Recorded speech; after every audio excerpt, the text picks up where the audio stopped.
Goro did something a week later that I'll never be able to repay. He took me 2 streets over to a shuttered little storefront, dead for a year, dust and rot, a cracked window, a rusted grill in the back, and he handed me a key. His cousin owned it. Nobody wanted it. Too small, too far from the lights, Goro said.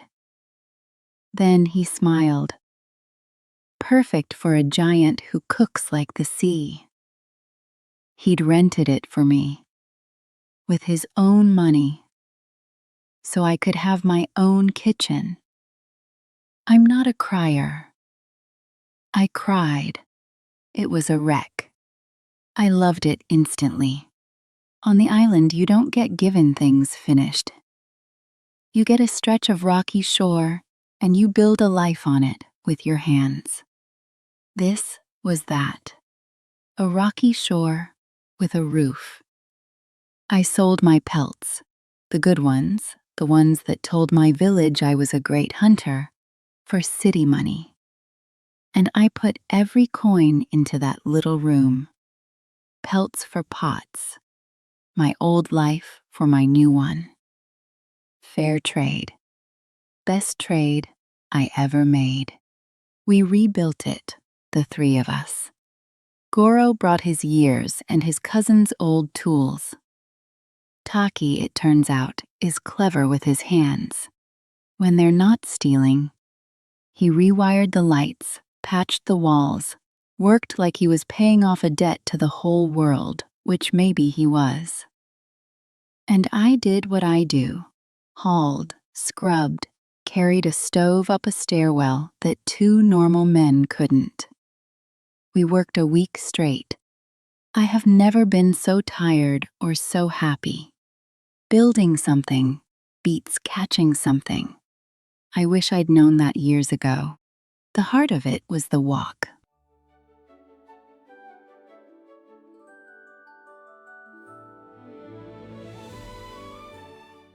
Goro gave me his cousin's old cast iron wok.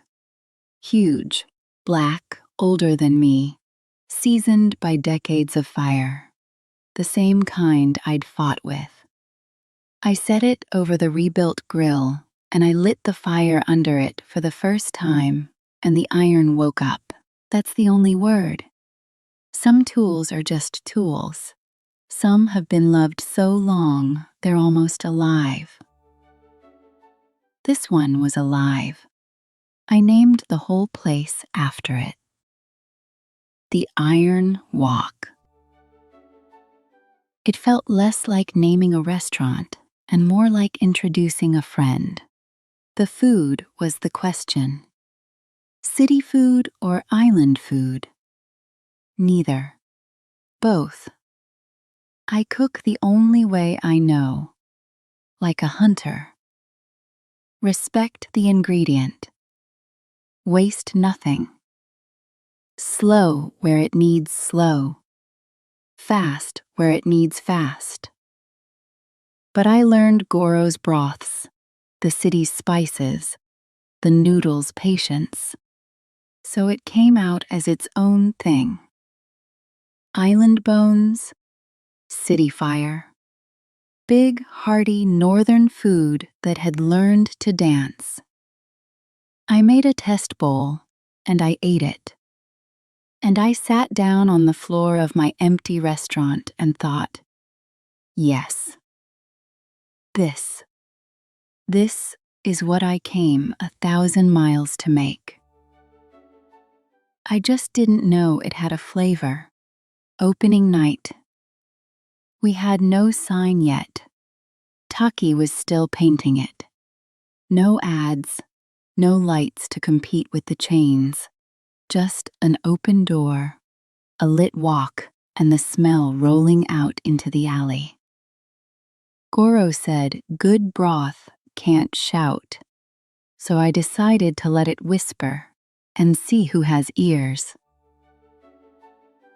For the first hour, nobody came. Taki got nervous. Goro got quiet. I just kept the fire right and the broth moving and trusted the smell. A hunter knows. You don't chase the customer. You set the bait, and you wait.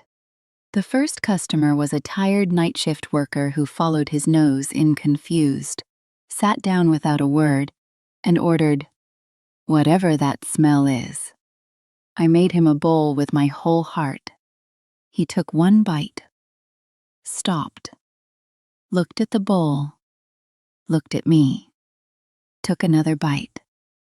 And then this exhausted stranger, at midnight, in a dead little alley, put his face in his hands over a bowl of noodles and said, "This tastes like somewhere I've never been but miss anyway. I've caught a whale, Hiantu." That sentence was better. He met her had of pop. He told 2 people. They told 2 more. That's how good broth travels. Not with shouting, with stomachs. By the 3rd night, there was a line.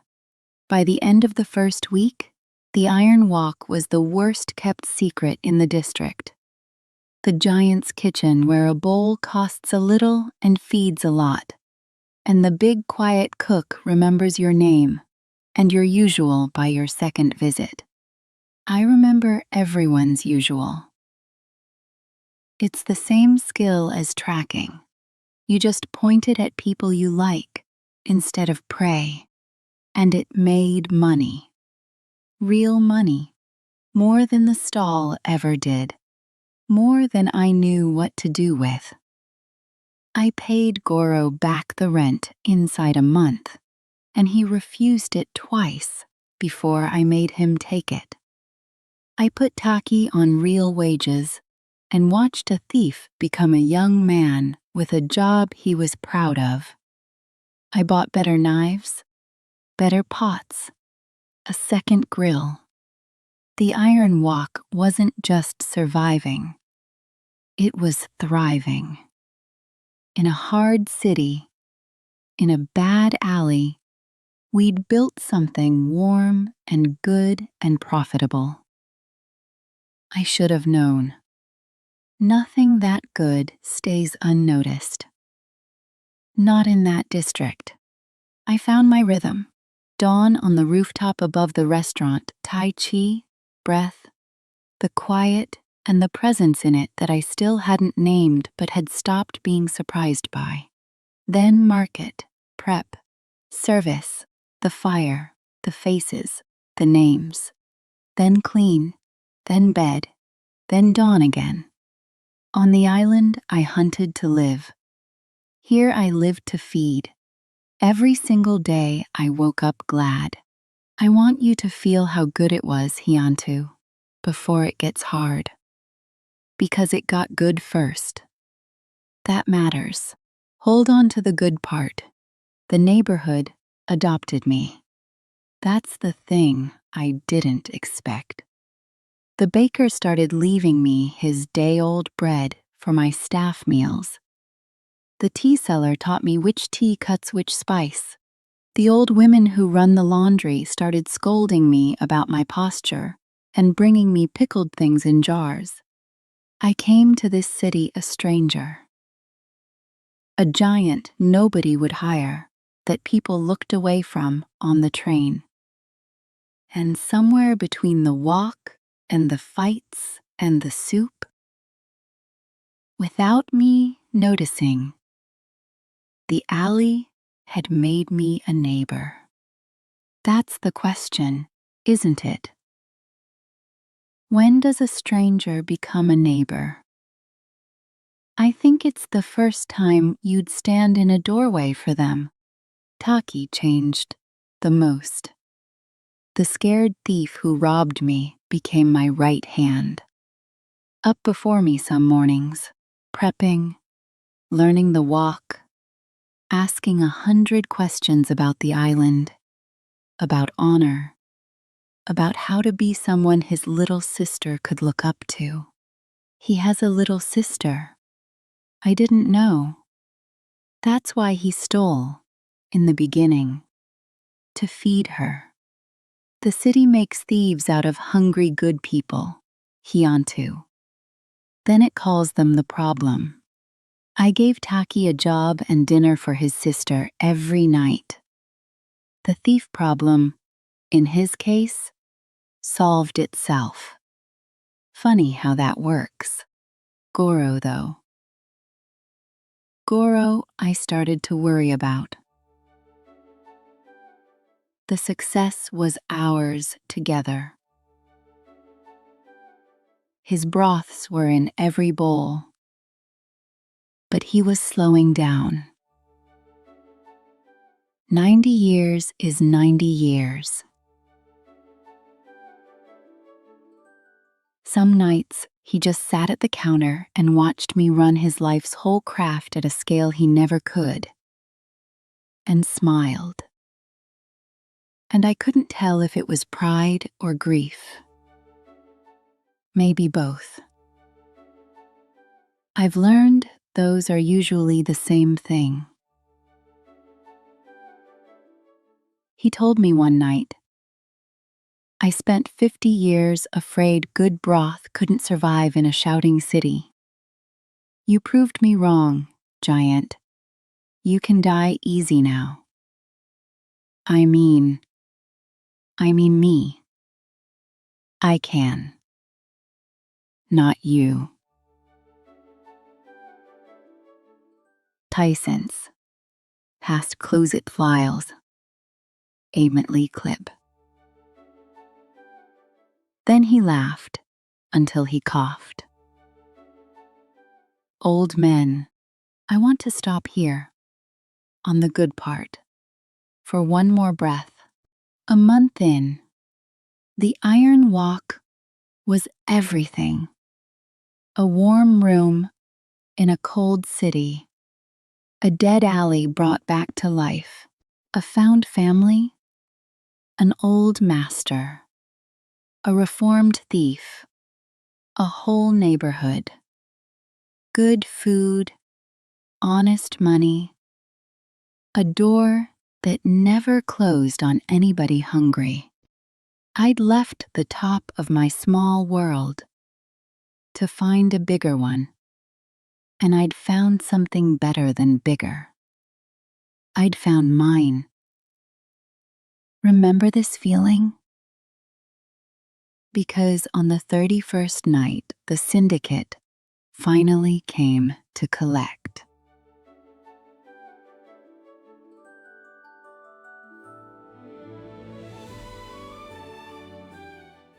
And nothing was ever this simple again. It came as an envelope, 31st night, after close, slipped under the door. Heavy paper, a golden dragon pressed into red wax. Inside, no threat, no demand, just an address, a time, and one line in beautiful handwriting. Congratulations on your success. The Golden Dragon Syndicate looks forward to discussing your contribution. Attendance is not optional. I set it on the counter. Goro went gray, looking at it. Taki's hands shook. The storm I'd smelled for a month had finally sent its first cold wind under my door. I actually smiled. I'm sorry. I did. I'd been waiting. Goro told me who they are. The Golden Dragon Syndicate. Not just thugs. A cartel. They own half the restaurants in the district, the flashy chains that undercut and swallow every little place like ours. And what they can't own, they tax. And what won't pay the tax has accidents, fires, broken shops, broken people. Every small shop in the alley pays them, has for years. It's just the weather. And now the Iron Wok was too successful to ignore. Pay the syndicate a cut, forever, or become an example. Those were the options. Those are always the options. With people like that. I thought about paying. I want you to know that. I'm not a fool and I'm not proud and I had a family to protect and no wish to fight a cartel. Paying the tax and keeping my people safe would have been the smart, humble, grandmother-approved thing. But then I thought about the baker and the tea seller and the laundry women and every small, shaking shopkeeper who'd been paying that tax in fear for years because nobody bigger would stand in the way. And I thought, I'm bigger. Maybe that's what I'm for. I did the dawn thing that night. On the roof. Envelope in my lap this time instead of the apron. Breathed. Went quiet. And I asked the presence in the quiet the first real question I ever asked it. Not out loud, just in my chest. What do I do? And for the first time, the quiet didn't just sit with me. It answered, not in words, in a feeling clear as a cold morning. You already know. You've known since the alley. Protect the pot. All the pots. I open my eyes.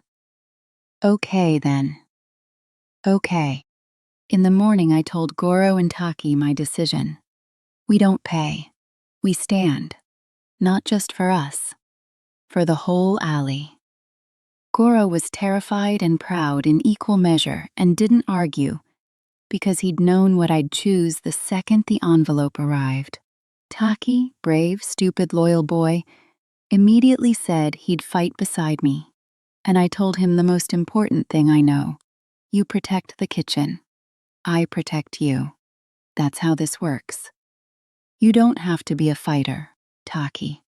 You just have to keep the fire lit while I make sure nobody puts it out.